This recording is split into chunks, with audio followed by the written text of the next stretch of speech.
Aynan sizlar uchun dala hovli topib qo'ydim.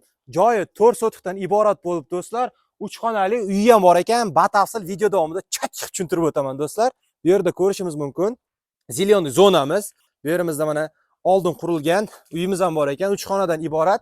Bu yerimizda mana batafsil ko'rsatib o'taman. Hozirda bu yerda uyda egalari kladovka sifatida foydalanishyapti ekan. Ozgina bardakroq, uborka qilgandan keyin chiroyli bo'lib qoladi. Patologlarni ham ko'tarsa bo'ladi. Patologi примерно 180, to'g'rimi? Bu yerimizda mana ikkinchi xonamiz. Bu yerimizda mana 3-xonamiz do'stlar. O'zlaringizga shart-sharoit qilib, tipa dasha qilib yashayversalaringiz bo'laveradi do'stlar. Atak kelajakda uchastka quraman desalaringiz, yaxshi joy. Manzil qayerda joylashgan desak do'stlar, Toshkent viloyati Angren shahri Oqsaroy to'yxonasidan ozgina ichkariroqqa yurganda do'stlar. Bu yerimizda mana ko'rishimiz mumkin. Molxona bor, darvozani uyda egalari qo'shni sifatida sal surib, devorni ochishga ruxsat berishdi. Batafsil ma'lumot pastdagi raqamlarga aloqaga chiqib, joyda savdolashib olsalaringiz bo'ladi. Uyda egalar bilan ancha savdolashib do'stlar, 19500 dollar deb qo'ydik. Обязательно o'tadigan joy bor. Pastdagi raqamlarga aloqaga chiqib, bizni kuzatishda davom etamiz.